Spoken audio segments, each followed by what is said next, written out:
All right, let's talk expectations and how so much of the time we set our own selves up for failure with the fact that we're putting all this pressure on ourselves to achieve like beyond the capacity of normalcy. And it's like, and in relationships and friendships and all of that too. Like, if you're putting all this pressure on someone to make you feel a certain way, 10 out of 10, 90% out of the time, 90% of the time, that person is going to not live up to your expectations because it's the pressure. It's like this unspoken pressure that they need to perform in order to like please you, which is like, it's not about that. Like, we're not supposed to be putting that pressure on people, so we shouldn't be putting that pressure on ourselves.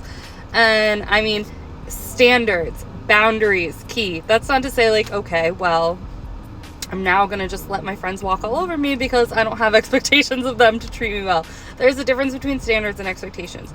You shouldn't have people in your life, obviously, that treat you badly and don't make you feel valued, seen, and heard. And that's just like another case entirely. But expectations is just like, it sets yourself up for failure. So like I'm guilty of it too. Like, I'll have a week and it's okay. Like, it's okay to set intentions. Like, we should be setting intentions. Like, I intend, but like more around feelings. Like, I intend to make myself feel good. I intend to like honor this feeling, and like my grand intention is just to be happy and feel good and be around things that make me happy and feel good.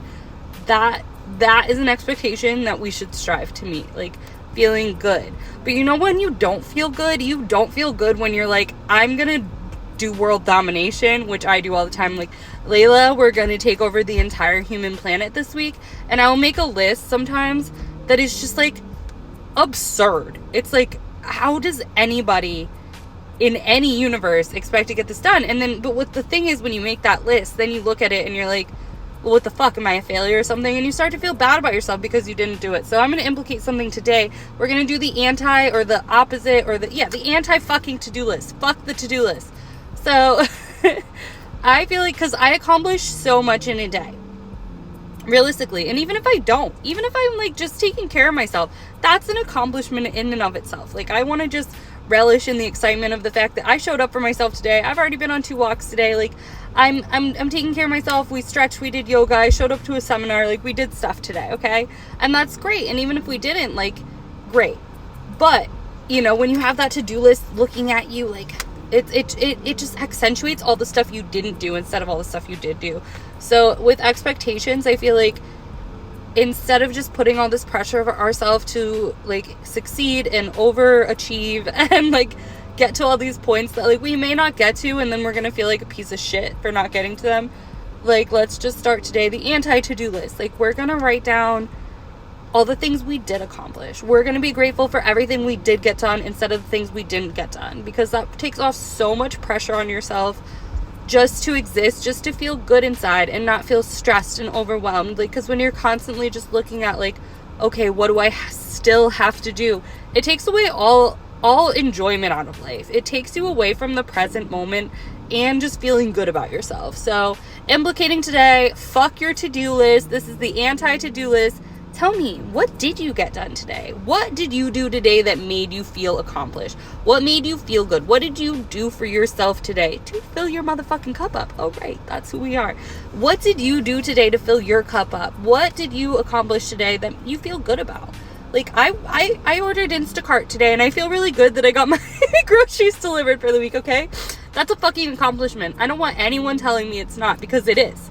It makes me feel good. It makes me feel like, okay, well, I don't have to do that. So I just took a lot of pressure off myself by doing something for myself. And instead of like taking my time and going to the stupid fucking grocery store, because I hate the grocery store. You might not hate it, but I just like, I loathe going. I think it's just like, it doesn't make me happy. Instead of doing that, I had more time to walk with the dogs outside twice. And not my dogs, but people's dogs. Not that I kidnapped these dogs, that would be crazy. Dog sitting, and had more time to show up for myself. I literally had so much time in the morning this morning. I was like, wow, okay, I'm gonna go do yoga. I was like, which I do, but I just felt like I had extra time more than most, and so I did like 3 of them, and I was like, wow, I still have so much time today. It's great. So anti-to-do list, start that today. Comment below what you did today, not what you didn't do, not what you wanted to accomplish. Fuck all that noise. What did you accomplish, and what did you do for yourself today, and how did you show up for your day? tell me right now in the comments. Okay. And if you want to work with us, of course, you can book sessions. We are looking for clients. We want to work with you. You're looking for us. We're looking for you. Residents, mixed residents, and programs. We have a life coaching program going on, which is pretty cool. She's like knocking on the window. Hello. Hello. Rosie says like she wants, Rosie, come here. She wants you to work with us. So listen to Rosie. She's never wrong. You can't see her. Oh, she's like knocking on the window. That's Rosie. That's Sammy. They say like we're awesome. Anti-to-do lists are awesome, and you want to work with us. So comment below, work with us, fillyourcupofcoaching.com, and see you soon. Bisous, ciao.